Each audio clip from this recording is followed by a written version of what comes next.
네, 오늘 본문은 사도행전 10장에서 이어지는 내용이라고 할 수 있습니다.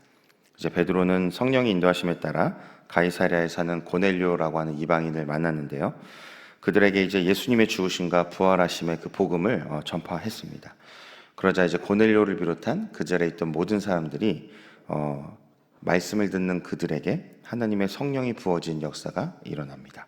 그리고 이제 그 모습을 보고 베드로가 세례를 베풀고 이제 돌아온 게 10장의 내용이죠. 여기서 이제 11장의 내용이 시작됩니다. 베드로가 와서 자신의 겪은 일을 나눴더니 오늘 본문 2절에 보니까요. 할례자들이 이제 비난하기 시작합니다. 그렇게 되니까 베드로가 이것이 어떠한 일인지를 이제 자세하게 말하는 장면이 4절부터 나오는데요. 오늘 이제 이 11장을 두 부분으로 나눌 수 있습니다. 1절에서 18절 그리고 19절에서 30절인데 이 앞부분 1절에서 18절에서 가장 중요한 부분은 뭐냐면 성령님의 역사로 말미암은 이제 마음의 변화, 이것이 가장 중요한 주제입니다. 우리 본문 7절, 오늘 본문 7절을 한번 다 같이 읽어보겠습니다. 또 들으니 소리 있어 내게 이르되 베드로야 일어나 잡아먹으라 하거늘. 9절도 우리 같이 읽어보겠습니다. 또 하늘로부터 두 번째 소리 있어 내게 이르되 하나님이 깨끗하게 하신 것을 내가 속되다고 하지 말라 하더라. 12절도 한번 같이 읽어보겠습니다. 성령이 내게 명하사 아무 의심 말고 함께 가라 하심에 이 6 형제도 나와 함께 가서 그 사람의 집에 들어가니. 네. 지금 하나님께서 베드로에게 직접적으로 이제 말씀하시는 이 역사가 나타나고 있는데, 그렇게 되니까 베드로가 결국은 주의 말씀을 직접 듣다 보니 순종을 할 수밖에 없는 것이죠. 제가 예전에 새벽 예배 때 이 사도행전 2장을 설교한 적이 있는데 그때 이런 얘기를 했었습니다. 성령님께서 임하셨을 때 가장 큰 특징은 무엇이냐면 자기 계획과 자기 뜻과 어떤 자기의 생각과 그런 것들로 가득 차 있던 사람들이 성령을 받고 나니까 하나님의 나라가 안에 들어오고 비로소 하나님의 큰 일을 말하기 시작했다 라는 것이었습니다. 성령께서 임하시니까 하나님의 나라가 들어오고 그들의 생각과 그들의 바람과 그들의 소원과 그들의 방향이 하나님을 향하고 예수님을 향하고 하나님의 나라를 향하게 되더라는 것입니다. 오늘 본문을 보면요, 베드로는 분명히 10장에서도 그렇고 11장에서도 그렇고요, 자신이 믿는 바가 원래 무엇이었다는 것을 얘기하고 있습니다. 자신은 구약의 말씀에 따라서 8절에 특히 보면 나는 속되거나 깨끗하지 아니한 것은 결코 내 입에 들어가게 한 적이 없다, 이렇게 분명하게 말할 정도로 하나님의 말씀을 기준을 삼아서 했던 사람이었습니다. 그러나 오히려 하나님은 뭐라고 말씀하십니까? 내가 깨끗하다고 한 걸 속되다 하지 말아라, 이렇게 말씀하신 것이죠. 그러니까 오늘 이 사도행전 11장에서의 본문은 아주 단순합니다. 하나님의 뜻과 의도는 아주 단순한데요, 그것이 무엇이냐면 하나님이 정하다고 하시면 정한 것이고 하나님이 부정하다고 하면 부정한 것이라는 것입니다. 우리가 말씀을 읽으면서 여러 가지 생각을 하고 여러 가지 기준을 우리의 마음에 삼으려고 합니다. 근데 문제는 뭐죠? 그 기준에 대한 해석이 바로 누가 하신다는 겁니까? 하나님이 하신다는 겁니다. 우리는 말씀을 읽을 수 있습니다. 우리가 글을 배웠다면 읽을 수 있습니다. 또 글을 못 배워도 말씀을 틀어놓으면 들을 수 있습니다. 그런데 문제는 뭐냐면 그것에 대한 해석이 내가 생각하는 내 경험, 내 판단, 내 지식, 내 이성, 그것에 의한 해석이 아니라 하나님이 말씀하시는 해석, 이 성경을 읽고 해석조차도 누구를 의지해야 된다? 하나님을 의지해야 된다는 것이 오늘 본문이 분명하게 말하는 것입니다. 이것이 단순히 성경을 읽고 해석만의 말을 하는 것이 아닙니다. 내 삶의 모든 방면에서 결혼, 직장, 재정, 가족관계, 인간관계, 건강까지도 모든 것이 다 하나님의 기준이 세워져야 된다. 하나님에 의한 해석이 되어져야 된다는 것을 우리한테 요구하는 것입니다. 요셉이 팔렸었죠. 이집트로 팔렸는데 결국은 그에 대한 해석을 결국은 나중에 알게 됐죠. 요셉이 팔렸을 때는 내가 왜 이런 일이 일어났는지, 내 인생 가운데 왜 이런 재수 없는 일이 일어났는지, 정말 이해할 수 없는 일이 왜 일어났는지, 형들은 왜 저러는 건지, 아버지는 어디 계신 건지 아마 이해할 수 없었을 것입니다. 보디발의 집에 가서도 마찬가지죠. 성실하고 정직하게 살았지만 그 보디발의 아내가 유혹하기 시작했고요. 또 죄수로 그래서 팔려갔을 때, 죄수에 되었을 때도 성실하게 일했지만 거기서 또 어떤 사람들은 자기가 호의를 베푼 사람들이 자기를 잊어버리고 그렇게 몇 년을 지나고 그런 여러 가지 이해할 수 없는 과정들을 겪었습니다. 그러나 결국 그가 창세기 45장에 갔을 때 무엇이라고 얘기하냐면, 형제들을 이제 두 번째 다시 만나게 됐을 때 형제들아 나를 팔았다고 근심하지 마소서, 하나님께서 우리를 구원하려고 나를 여기 보내셨습니다 라고 고백하게 되죠. 그러한 삶의 해석이 누가 하게 된 겁니까? 요셉이 하게 된 걸까요? 그렇지 않다는 것입니다. 요셉은 그 삶을 이해할 수 없었지만은 자신의 삶 가운데 신실하게 하나님을 섬기는 가운데서 하나님에 의해서 자신의 삶에 대한 해석들이 이루어지기 시작했다는 것입니다. 여러분, 우리가 말씀을 읽든지 말씀을 듣든지 아니면 우리가 무엇을 보든지 무엇을 듣든지요, 결국 그거에 대한 해석을 분명히 우리는 1차적으로 하게 돼 있습니다. 왜냐하면 우리가 지각이 있고 우리가 이성이 있고 우리가 경험이 있고 우리도 어떠한 그런 기준들이 있기 때문에 할 수 있지만, 그러나 그것이 결국은 누구에 의해서 다시 재해석되어야 되냐면 하나님에 의해서 재해석되어야 한다는 것입니다. 그렇기 때문에 우리에게 성령의 부어짐이 필요한 것이죠. 성령에 충만하지 않다면요, 결국은 우리도 세상 사람 같은 똑같은 해석을 할 수밖에 없다는 것입니다. 여러분, 10명의 정탐꾼이 있었고 2명의 정탐꾼이 있었습니다. 그들이 똑같이 안악자손 거인을 보았습니다. 그들이 똑같이 거대한 사람들이다, 정말로 거인들이다, 그런 것을 봤고 똑같이 또한 땅의 풍성함을 보았습니다. 그런데 10명의 정탐꾼과 2명의 정탐꾼은 똑같은 것을 보고 똑같은 것을 들었을 텐데 돌아와서는 해석이 달라지죠. 10명의 정탐꾼은 뭐라고 합니까? 우리는 그들 앞에서 메뚜기와 같다라고 얘기합니다. 그리고 2명의 정탐꾼은 뭐라고 하죠? 그들은 우리의 밥이라고 얘기합니다. 왜 똑같은 것을 보고 똑같은 것을 들었는데 해석이 달라졌습니까? 2명의 정탐꾼은 그 마음 가운데 하나님의 약속의 말씀이 있었기 때문입니다. 마찬가지입니다. 우리 신약에 사는 우리 백성들도요, 하나님의 말씀이 우리 안에 있고 하나님의 성령이 우리 안에 충만하다면요, 똑같은 것을 세상 사람들과 보지만 분명히 해석이 달라질 수 있다는 것입니다. 여러분, 근데 문제는 뭐냐면 해석을 어떻게 하냐에 따라서 내 삶의 행동이 달라지게 되어 있다는 것입니다. 여러분, 10명의 정탐꾼이 그들의 리더십이 되어서 그 이스라엘 백성들을 이끌었다면요, 그들이 결국 가나안 땅에 들어갈 수 있었을까요? 우리가 메뚜기와 같은 데 들어갈 수 있었을까요? 절대 들어가지 않고요, 광야에서 살거나 아니면 애굽으로 돌아가거나 했을 것입니다. 그러나 하나님께서는 그들을 그 광야에 묻으시고 2명의 리더십, 여호수아와 갈렙이라고 하는 그 2사람을 세워서 20세 이하의 유아들과 함께 어떻게 합니까? 그 땅에 들어가게 하죠. 왜냐하면 그 둘은 하나님의 말씀을 붙잡고 들어갈 수 있는 순종의 자세를 하나님 앞에 보였기 때문입니다. 여러분, 말씀을 읽는 것뿐만이 아니라 우리가 말씀을 어떻게 해석하냐에 따라서 우리의 행동과 방향이 결정된다는 것이죠. 그래서 말씀을 읽을 때 우리는 기도할 수밖에 없고 성령님을 구할 수밖에 없고 성령님께서 조명해 주시고 깨닫게 하시도록 구할 수밖에 없는 것입니다.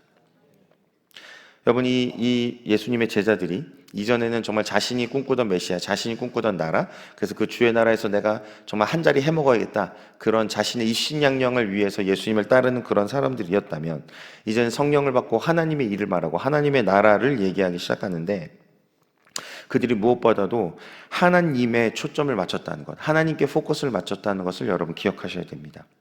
여러분, 하나님께서 무엇을 바라시는지, 하나님의 마음은 어떠하신지 정말 그런 것들에 포커스를 맞추지 않으면요, 여러분, 이제 문제가 심각하게 생기게 되죠. 그것은 무엇이냐면, 여러분, 마치 이런 것입니다.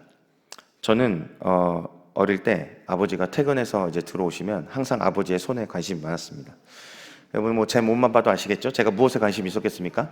아버지의 뭐 사업과 아버지의 일과 아버지의 경영과 나라와 뭐 그런 거에 관심이 있었겠습니까? 그렇지 않습니다. 제가 먹을 것에만 관심이 있었습니다. 그래서 언제나 아버지의 손에 무엇이 들려있는지를 유심히 보게 됐습니다. 여러분, 그렇게 유심히 보면서 관찰력을 키우니까요, 나중에는 흰 봉지 안에 쌓여 있는 것만 봐도 그 안에 내용물이 무엇인지 알게 되었습니다. 저 어렸을 때는 3가지의 유명한 치킨이 있었습니다. 페리카나, 멕시칸, 처갓집 양념통닭. 3개 다 아이러니하게도 양념통닭인데, 그래서 그런지 저는 어릴 때 그것만 먹어서 지금은 후라이드를 좋아합니다. 근데 어쨌든 간에 그 3가지 치킨을 항상 눈에 뚫어져라, 거의 투시의 은사를 받은 정도로 그 봉지 안에 있는 것이 무엇인지, 나중엔 향만 맡아도 이 치킨이 무엇인지 알게 된 놀라운 경지에 이르게 되는데, 제가 지금 새벽에 제 부끄러운 얘기를 하면서 지금 제가 뭘 얘기하려는 거냐면, 제 마음이, 제 관심이 아버지에게 없고 오로지 아버지가 들고 있는 그 치킨에 있으니까요, 생각과 방법이 날카로워졌습니다. 저의 오장육부가 아주 날카로워졌죠. 오감이 날카로워졌죠. 그러나 그것이 하나님 나라를 위해서 무슨 소용이 있습니까, 도대체? 내가 바라는 것, 내가 원하는 거에 민감해지니까요, 보기만 해도 압니다. 냄새만 맡아도 압니다. 여러분, 여러분이 간절히 원하고 바라게 되면요, 그렇게 여러분의 감각이 그것을 향해서 발달하게 되고 발전하게 됩니다. 근데 그것이 진짜 하나님의 나라하고는 무슨 상관이 있습니까? 오히려 내 유익과 만족을 탐하기 위한, 마치 개가, 나는 못 맡는데 개는 냄새를 맡고 저 멀리서부터 누가 오는지를 알고 어떤 음식인지를 알고, 그런 것처럼 여러분, 동물이 가는 거 아닙니까? 내가 원하는 거, 바라는 것만 미쳐 있다면.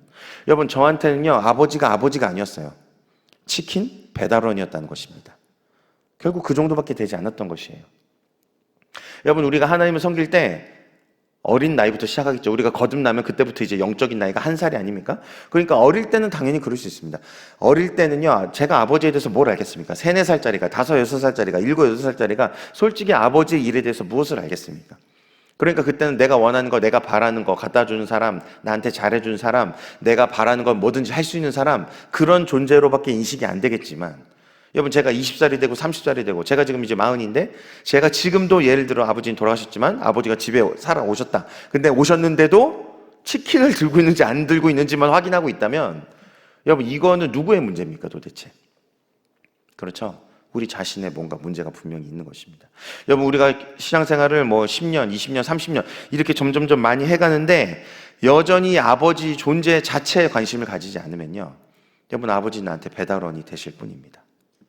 여러분, 하나님의 하나님 되심이 회복되는 것이요, 바로 성령의 부어짐의 아주 중요한 목적입니다.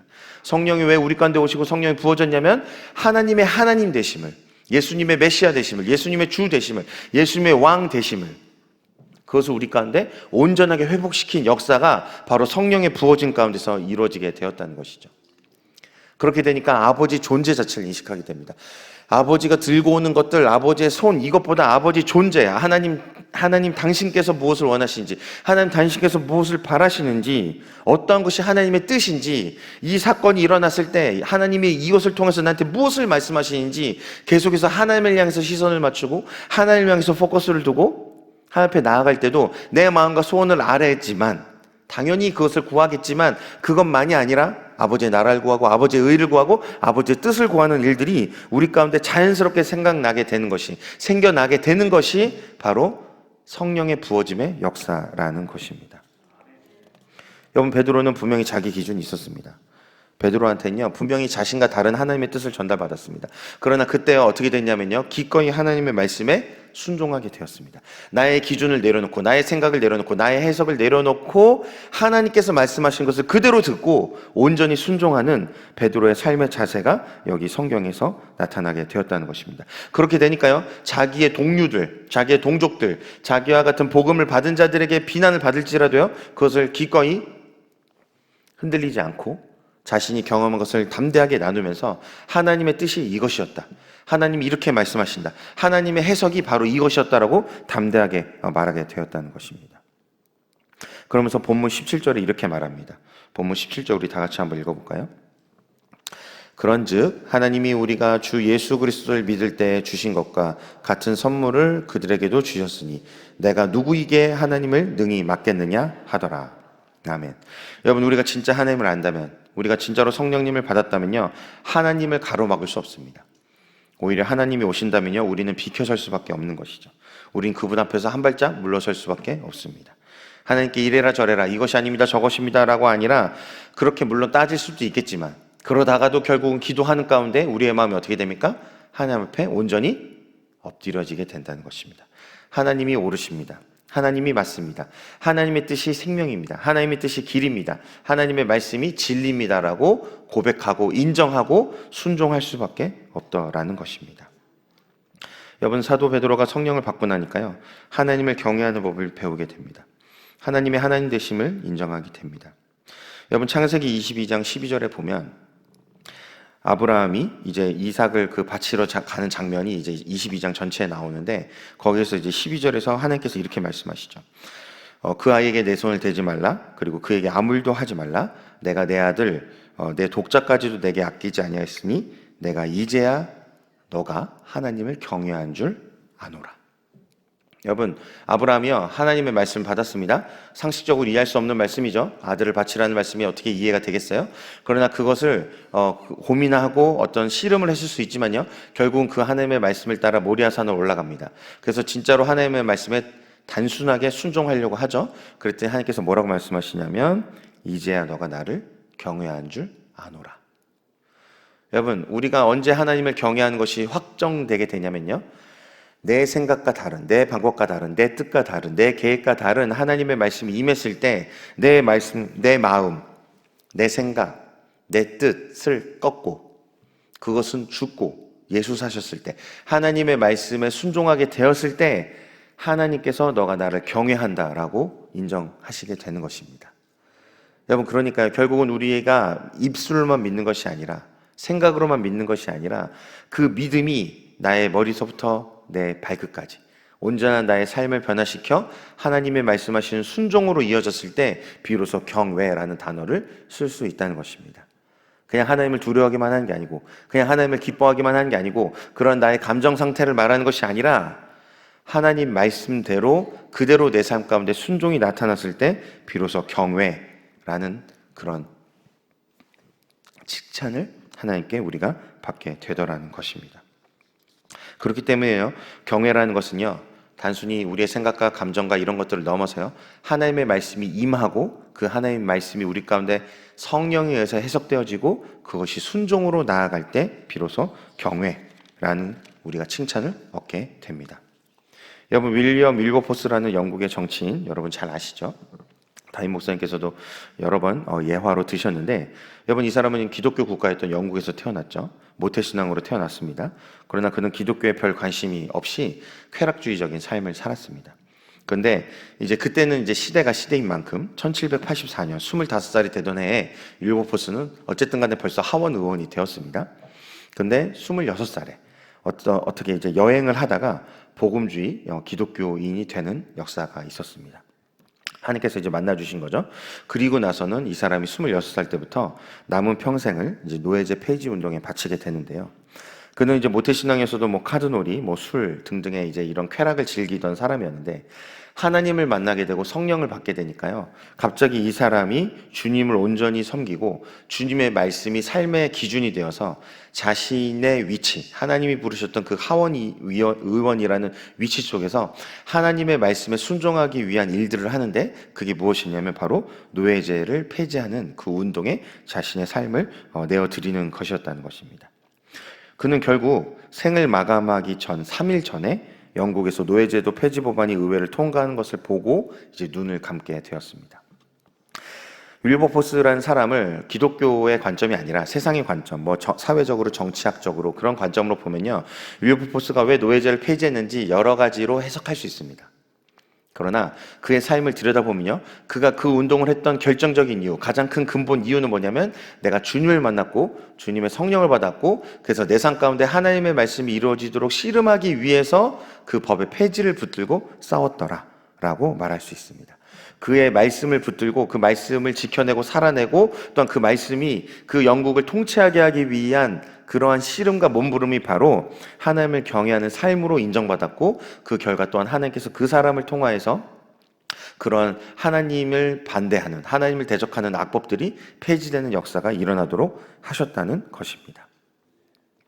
여러분, 본문 26절 한번 읽어볼까요? 오늘 본문 26절 읽겠습니다.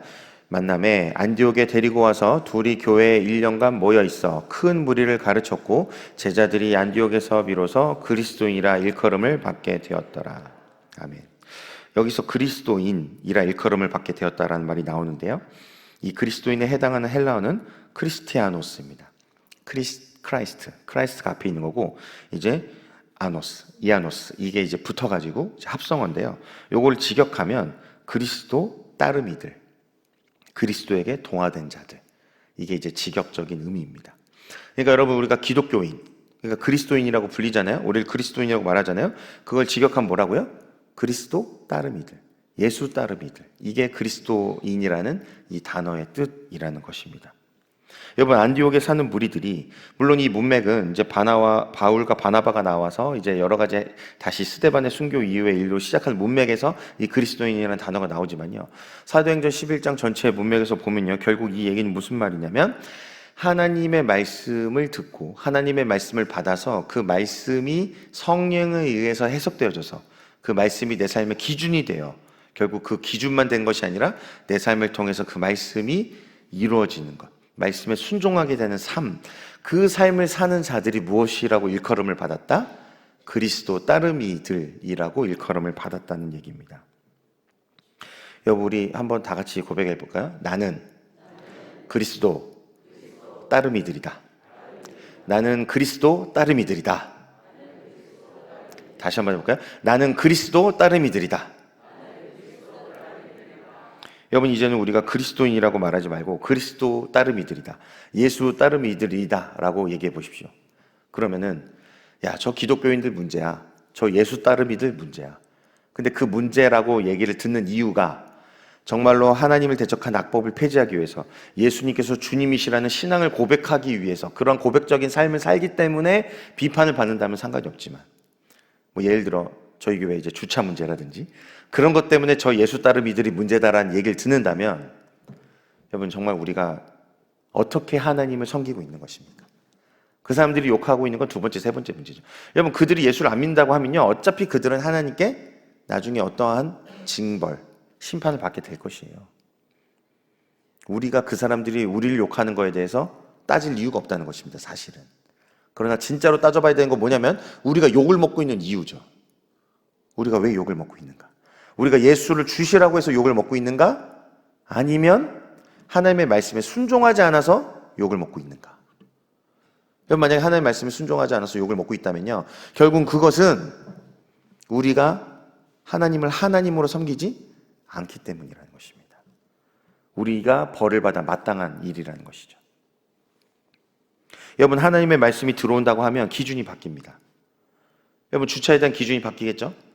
여러분, 저들이 아무리 예수님을 안 믿는다고 결국은 심판을 받을지 모른다고 해도, 여러분, 그들이 우리 입장에서는 뭡니까? 신약 시대에 예수님께서 와서 뭐라고 마지막에 말씀하실까요? 너는 땅끝까지 이르러 뭐라고요? 복음을 전파해라.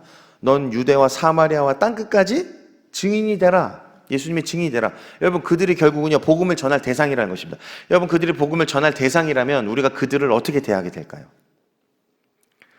그들 앞에서 우리의 유익을 취하기 위해서 그들과 다투게 될까요? 우리가 진리를 수호하기 위해서 싸울 수는 있지만, 하나님의 말씀, 주님의 주되심을 위해서 싸울 수는 있을지 모르지만, 그것이 아니라 단순히 우리의 만족과 유익을 위해서 그들과 대치하고 싸우게 되는 것이 말이 될까요? 절대 그럴 수가 없다는 것입니다. 왜냐하면 하나님의 말씀이 들어와서 내 안에 기준이 되고, 성령으로 말미암아 저들은 우리가 결국 복음을 전해야 될 대상이구나, 저들에게 우리를 통하여 예수님이 나타나셔야 되는구나, 우리가 저들에게 그리스도의 편지와 향기가 되어야 되는구나, 그것이 정말로 믿어지고 그것이 내 삶의 기준이 되어서 그 말씀에 순종하고 몸부림치고 씨름하는 가운데 살아간다면, 여러분, 그들과 대치할 수 없을 것입니다. 이 안디옥에 있던 이 사람들이 바나바와 바울이 잘 가르쳐서 그리스도인이 됐다는 얘기가 아닙니다. 그들이 뛰어나서 그리스도인이 됐다는 얘기가 아니에요. 바울과 바나바가 해줬던 것은 하나님의 말씀이 이러한 기준을 가지고 있다, 하나님의 말씀은 예수 그리스도를 통해서 이렇게 성취되었기 때문에 이제는 이렇게 해석을 해야 되고 이것이 하나님의 기준이다 라고 말했을 뿐입니다. 근데 그 사람들이 어떻게 했다고요? 그것을 듣고 자기 삶 가운데서 성령을 구하면서 기도하면서 씨름하면서 그렇게 예수님을 따라갔더라는 것입니다. 여러분, 담임 목사님께서 정말로 영성이 넘치는, 정말 성령의 충만한 말씀을 아무리 전하신들, 여러분, 그것을 받는 사람들이 정말로 자신 안에 계신 성령을 구하고 그 성령께 물어보면서 하나님 앞에 엎드리면서, 오늘도 내 생각과 내 방법이 아니라 담임 목사님을 통해서, 아니면 또한 여러분의 부교육자, 또한 여러분의 셀 예배, 셀 리더를 통해서 하나님의 말씀이 전달되었을 때 그것이 내 삶의 기준이 되어서 내가 내 삶 속에서 씨름하지 않으면요, 백날 그 말씀 들어도 우린 예수의 따름이가 되지 못한다는 것입니다. 여러분, 예수님을 믿었다는 것은요, 이제 예수 따름이가 되기 시작했다는 것입니다.